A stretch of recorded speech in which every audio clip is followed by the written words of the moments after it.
Hi, how's everybody doing? My name is Joshua, and welcome to my beginner's course for Forex trading. So, my beginner's tutorial for Forex trading.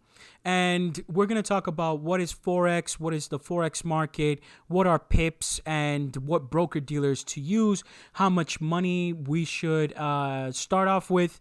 We're going to answer all these questions for all my beginners, my friends and family members who are out there, who are interested in trading, who are interested in making a couple of extra dollars during these economic times.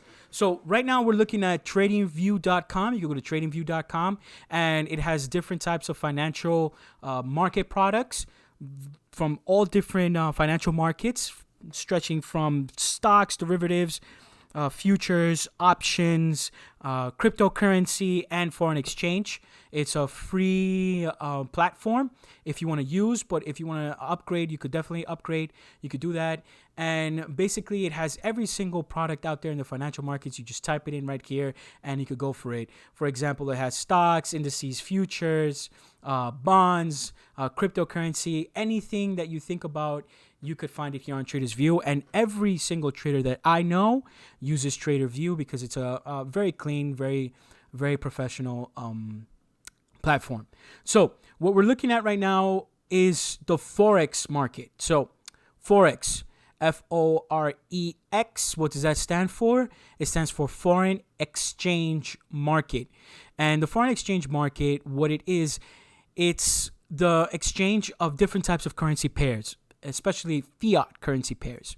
So fiat currency pairs is the currency that is backed by the full faith of the government in the particular country that you find yourself in. For example, here in the United States, it's the dollar, the fiat dollar. So every trade that is made in the United States is made with the dollar currency. Out in Europe is European. Out in Japan, it's the Japanese yen. And out in Australia is the Australian dollar. So every single currency is matched up against another currency.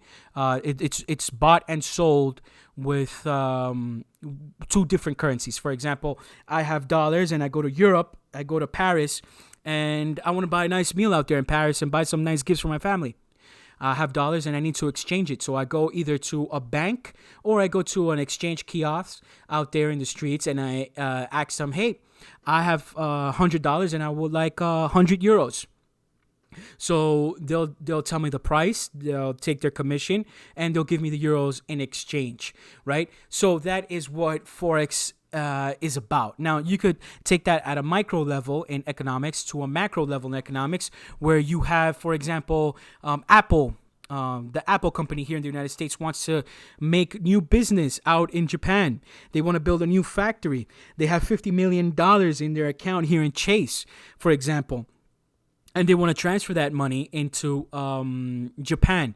So out there in Japan, of course, you don't buy and sell things with dollars. You buy and sell things. You build things, right? You buy and sell things with Japanese yen. So what they do is that they take the Japanese what Apple will do is that they'll take the $50 million, they'll exchange it in their bank, they'll change it into Japanese yen, and they'll make a lot.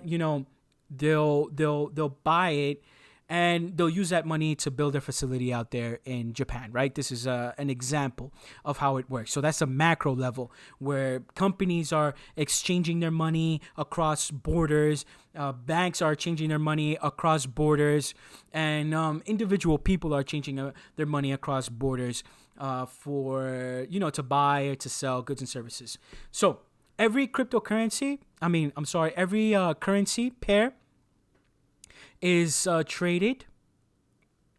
Every currency is traded against another currency, and this makes a currency pair. We're looking at the Euro USD, and we see right here the market is currencies, European, major. And when we look at the major, when we click major, we have a couple of major players. 1, 2, 3, 4, 5, 6, 7. 7 major currencies, and every currency has a 3-letter abbreviation. So Euro USD is Euro dollar, USD Japanese yen is US dollar versus Japanese yen, GBP USD is British pound and the US dollar. Australian dollar, US dollar, Canadian dollar, US dollar, Swiss franc, New Zealand dollar, and US dollar. It's very important that you get yourself familiarized with the abbreviations, where it just becomes second nature. When you just look at the three-letter abbreviation, you already know, okay, this is the Australian dollar and this is the US dollar.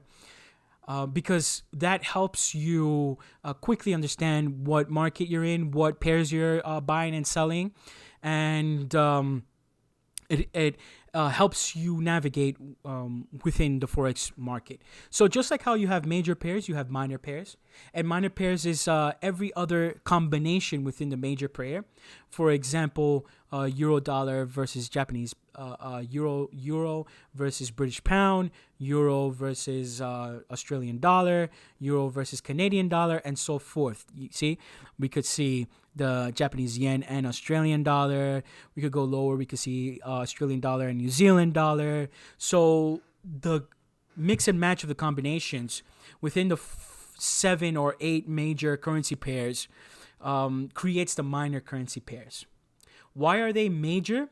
Well, they're major because the most amount of money around the world that is traded comes from these currencies. So within the Forex market, which is, I think, a $2 trillion market a day, the most amount of money that's traded within this market is the Euro USD. So it's people having dollars trying to buy euros, or people that have euros trying to sell their euros to buy dollars, and so forth, right? The second largest market is the dollar Japanese yen, the British pound, US dollar.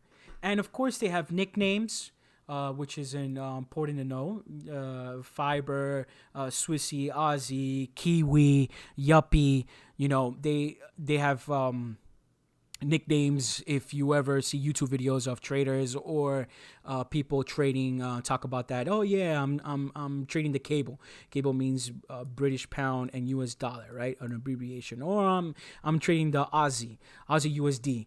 You know, that's what they'll call it, US dollar. So it's important that you check online and you familiarize yourself with the different abbreviation. What are major pairs? What are minor pairs? You also have something called exotics. You have American currency, European currency, Australian currency. And exotics has to do with, the pesos, these larger currencies that have larger amounts of digits in their currency. For example, the Indian rupee, the Mexican peso, the Singapore dollar, the South African rand, which you could see right here has a lot more numbers after that decimal point. So what are all these numbers? All these numbers that we see here, so the numbers that we see right here on this area in the currency that we're looking at, which is euro, US dollar. And the first currency that we see is called a base currency. The second currency that we see is called the counter currency. So that's the counter currency. That's what we're going to be buying, right? We want to buy euros, and then we sell euros for US dollar. And the numbers that we have down here, these are called pips. So normally in the real world, we have dollars, 10 cents, and we have cents. And these extra numbers over here might look kind of scary. And you're like, whoa, what is that? That USD says it's dollar, but I've never seen all those numbers before. And it might be kind of scary. But these numbers, we use them to trade in the foreign exchange world. So in the real world, we don't have a physical monetary representation for these numbers after the 1 cent, right? You could look at it as hour, minutes, seconds, and nanoseconds, microseconds, milliseconds, whatever. You could look at it that way. That when you're looking at a clock, you don't see the nanoseconds. You don't see the milliseconds. You just see the seconds, the minutes, and the hours. The same thing in cryptocurrency. We don't see these numbers in real life because we don't have a monetary representation of it physically because it's so insignificant. It's fractions of a cent that is being traded. But in the real in the foreign exchange market, those fractions of a cent that are invisible in the real world could make you very rich potentially if it goes up, if it goes down, wherever you're trading in, right? And these are actually the numbers that influence the bigger sense, right? So we have this exponent number right here, which is a 2. This is called a pipit, and the number in front of it is called a pip. So it will be 1 pip. This would be 10 pips. This would be 100 pips, and this would be right here. This 2 would be 1,000 pips. So when this starts at 0 and it goes to 9, and it goes 1 more pip to 10, this will change to 5, and that will be 10 pips, and so forth. When this 4 goes all the way to 9, this will change to 2, and that's 100 pips. And when this goes to 9, this will change to 3, and that's 1,000 pips that I moved. And this little number right here, this is called a pipit. So what are pips? PIPS stands for, it's abbreviation for price interest point. What is a pip? A pip is the price move in a given exchange rate. So this is the given exchange, this is the rate, and that is the price. This is the price. Understanding the change in value helps traders to enter or edit orders to manage their trading strategy. So this is the value. The value right now is 9 pipit. The value changed from 7 to 8, so that it went up 1 pip, 1 price interest point.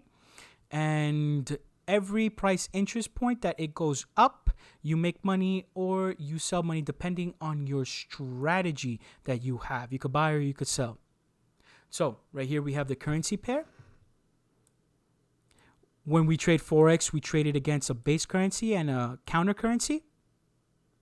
Right here you have the 3-letter abbreviation for euro, the 3-letter abbreviation for British pound. And we have the exchange rate where it closed.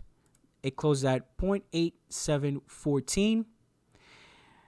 It changed 29 plus pips. And the amount that was traded in the market was 350,000 euros were traded. So you could take this number, which is $35 per pip. You could times that by 29. So this person, this example right here, traded $35 per pip, and they increased 29 pips, and they made $1,000.15 in that increase. So here we go, pipits. So that tiny fracture that we spoke about, right? The first number, if we're reading it from right to left, the first number that we see is called a pipit. The next one is called a pip. So what is a pipit? A pipit is a value of 1/10 of a pip. So it's like a mini second. 1/10 of a pip. Here's the 1/10 of a pip, the pipit. And this is a pip. So this is the foundation for trading. Every single currency trades this way. We could check another currency pair. Let's check the Aussie US dollar. And we see that it's 74 cents. So for 1 Australian dollar, you need 74 cents, 74 US dollars. But we could see also that the market adds 3 more numbers to it. We have the pipit, we have the first pip, then we have 10 pips, we have 100 pips, and these are the movements that is going on. Let's take a look at another major currency pair. Actually, let's take a look at a minor. Let's take a look at the US Mexican peso. If I could find it here real quick. so that you have an idea of how. Oh wait, that's exotics. Let's go to exotics, Mexican U.S. Mexican peso right here, and we see that it's very different right now.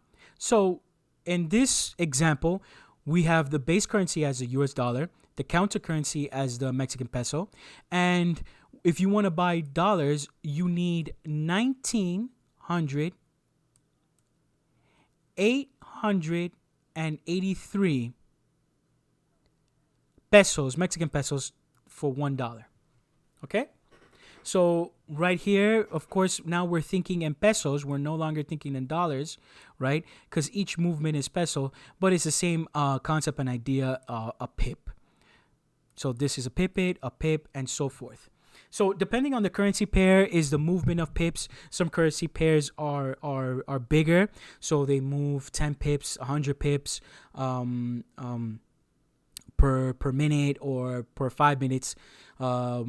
Sometimes in the U.S. dollar, it's one decimal, right, moves, and that's a pip. So depending on the currency pair that you are trading determines the number that it changes. So a brief overview. What are pips? Pips are price interest points, and that's very important for you to know in order for you to trade. And every pip that moves up or down signifies money. So what you could do is that for every pip in a trade, you could trade $10. So for every pip is $10. I make $10 for every pip that it moves up, for example, if I want to buy. If I want to sell, every time it moves down, I make $10. Or I could change it so it's $5 per pip. So it's $100 per pip. So it's $50 per pip. It all depends on the amount of money that I have, the amount of money that I want to invest in a particular currency, in a particular pair, what I believe the market's going to do, if it's going to go up, if it's going to go down, and that's how you make money trading. You make money by every single movement that these numbers make. So that was Forex, and again, Forex is the exchange of currency around the world. Pips is the price interest point. Every single pip that it moves, you can make money depending on your strategy. And now let's look at brokers. So I use Oanda. This is Oanda because I live in the United States of America. And what a broker is that in order for you to take your money and be able to trade, you say, Joshua, I'm excited. I like this. I want to jump into it. How do I start? Well, if you have money lying around, you need at least $1,500, at least $1,500, or $1,000, right? Depending if you live in the United States. If you live outside of the United States, it could probably be less to speculate. But you could also open a demo account with the brokers. So if you have at least $1,000, $1,500, you could begin to start trading in a brokerage account. So what's a broker? In order for you to enter the market, right, you can't do it here in this website in TradersView because TradersView is not a broker. But you would have to get a broker for you to place trades in the market. So no one could go to the market to say, hey, look, I want to trade. No. You can't do that. It's a club. It's like going to Sam's Club. It's like going to Costco. You need a membership. And the membership, you get it through licensing, through the banks, through the world banks, through different types of government, ruling governments. And when you get the license, then you are a broker dealer. You have the power to buy and to sell these products that the financial market sells to investors. So you are the investor. You need someone to represent you, and that is the broker. So you go and you look for different types of broker. So we could go here and we look at different types of broker. I'll just leave that right there. We look at different types of broker, like for example, FX Choice is one outside of the United States that I use. Is a broker that I use, FX Choice, and FX Choice is going to give you different types of products. You could trade Forex, cryptocurrency, indices, metals, precious metals, which is gold and silver, etc. It gives you leverage. We're going to talk about what leverage is in the next video. And it allows you to trade the markets. So in the United States, there's regulations for brokers.